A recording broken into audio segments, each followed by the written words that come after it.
Hi guys, நம்ம இன்றைக்கி சிகப்பரிசி கேழ்வரகு இட்லி எப்படி பண்ணுறதா பார்க்க போகிறோம். வாங்க பார்க்கலாம். நான் வந்து நைட்டே ஊற வச்சுக்கிட்டேங்க. ஒரு அளவு இது எடுத்துக்கோங்க. இதை நான் ரவை எடுத்துக்கிட்டேன். அதில் ஒன்று வந்து உளுந்து போட்டுக்கிட்டேன் மாவுக்கு மட்டும். நான் வடைக்கு கொஞ்சம் எடுக்கணுன்றதுனால கொஞ்சம் அதிகமாக நான் போட்டுக்கிட்டேன் வடைக்கு எடுக்கிறதுனால. அதே அளவில் நாலு கப்பு அளவு வந்து நீங்கள் எய்தர் வெள்ளை அரிசி 4 கப் போட்டுக்கலாம். அப்படி இல்லைன்னா 2 கப்பு வந்து வெள்ளை அரிசி, 1 கப்பு வந்து சிகப்பரிசி, 1 கப்பு வந்து கேழ்வரகு அந்த மாதிரி இங்கே கூட சேர்த்துக்கலாம்.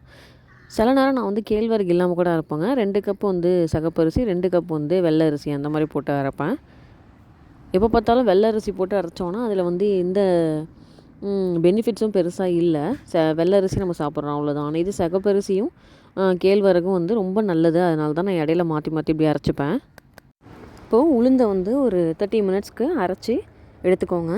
நான் வந்து வடைக்கு எடுக்கிறதுனால ஃபஸ்ட்டு வந்து வடைக்கு கொஞ்சம் தனியாக எடுத்துட்டேன். அதுக்கப்புறம் நான் எப்போதும் மாவு கரைச்சி வைக்கிற யானத்தில் போட்டுட்டேன்.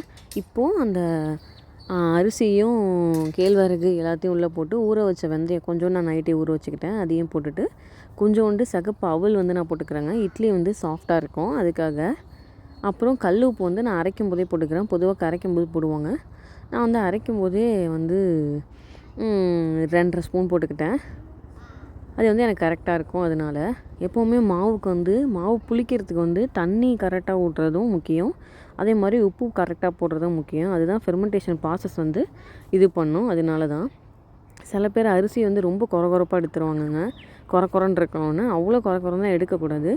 ஓரளவுக்கு கொஞ்சம் கொரகொரப்பாக இருந்தால் போதும். அப்போ மட்டும் நம்ம எடுத்துடலாம்.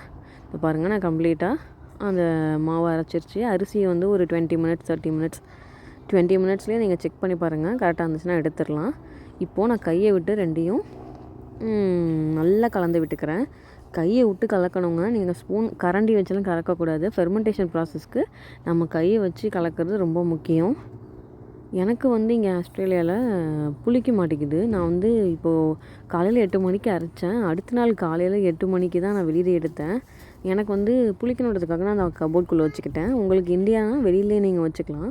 இப்போ நீங்கள் காலையில் அரைச்சிங்கன்னா நைட்டுக்கு ஊற்றுற மாதிரி உங்களுக்கு கரெக்டாக இருக்கும்.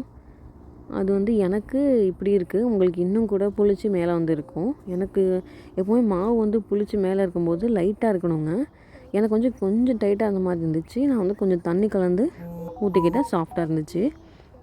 இடையில வந்து நான் சட்னி அரைச்சிக்கிட்டேன். இட்லி வேகிற சமயம் கொஞ்சம் வெங்காயம், கொஞ்சம் தக்காளி, 2 பச்சை மிளகா, அப்புறம் கொஞ்சோண்டு கடலப்பருப்பு எல்லாத்தையும் போட்டு வதக்கிக்கிட்டேன். தேவையான அளவு உப்பு போட்டு நல்லா வதக்கி சட்னியை ரெடி பண்ணிக்கோங்க இட்லி வேகிற சமயத்தில். இப்போ வந்து இட்லியை திறந்து பாருங்கள். ஒரு 15 மினிட்ஸ் கழிச்சு திறந்து பார்த்து இந்த மாதிரி கரண்ட் ஊற்றி பார்த்தீங்கன்னா ஒட்டாமல் வந்துச்சுன்னா இட்லி வெந்துருச்சுன்னு அர்த்தம். நீங்கள் வந்து இட்லியை ஆஃப் பண்ணிடலாம். இப்போ பாருங்கள், எனக்கு கொஞ்சம் ஊட்டுற மாதிரி இருந்துச்சு. ஆனால் இன்னும் கொஞ்சம் நேரம் நான் வச்சுக்கிட்டேன். மேக்ஸிமம் 15 மினிட்ஸ் தாங்க இட்லி வேகிறதுக்கு. இப்போ வந்து சட்னியும் நல்லா வதங்கிடுச்சு. ஸோ நல்லா வதங்கினதுக்கப்புறம் இதையும் ஆஃப் பண்ணிடுங்க. நான் சட்னியில் கொஞ்சம் புளி வச்சுக்கிட்டேன். அதையும் வச்சுக்கோங்க. எப்போவுமே சட்னி அரைக்கும்போது கொஞ்சம் புளி வச்சு அரைச்சிங்கன்னா அது டேஸ்ட் நல்லா இருக்குங்க. இப்போ இட்லி ரெடி ஆகிடுச்சு. சட்னிக்கு வதக்கும்போது சட்னி இதுவும் நல்லா வதங்கிடுச்சு. ஸோ நம்ம இதை ஒரு மிக்ஸி ஜாரில் போட்டு அரைச்சிக்கலாம். அரைச்சி தாளித்து எடுத்துக்கிட்டேங்க. ஸோ சிகப்பரிசி கேழ்வரகு இட்லி வித் சட்னி வந்து ரெடி ஆகிடுச்சு. நம்ம இப்போ இட்லி எடுத்துடலாம். இட்லி ஊற்றும் போதுமே ஒரு கொஞ்சம் எண்ணெய் இட்லி குழியில் ஊற்றி அதை ஃபுல்லாக இது பண்ணிவிட்டு தாங்க இட்லி ஊற்றணும். அப்போ தான் வந்து ஈஸியாக வரும். இந்த மாதிரி ஸ்பூனை வச்சு எடுத்துக்கோங்க. இப்படி வந்துருச்சு பாருங்கள். புட்டு பாருங்கள், சூப்பராக இருந்துச்சுங்க. உண்மையிலே சூப்பராக இருந்துச்சுங்க. நீங்களும் சாப்பிட்டு பாருங்கள். நீங்கள் பண்ணி பார்த்துட்டு ட்ரை பண்ணிவிட்டு எப்படி இருந்துச்சு எனக்கு கமெண்ட் பண்ணுங்கள். இந்த வீடியோ உங்களுக்கு பிடிச்சிருக்கோன்னு நம்புகிறேன். லைக் பண்ணுங்கள், ஷேர் பண்ணுங்கள், சப்ஸ்கிரைப் பண்ணுங்கள். தேங்க்ஸ் ஃபார் வாட்சிங் ஃப்ரெண்ட்ஸ்.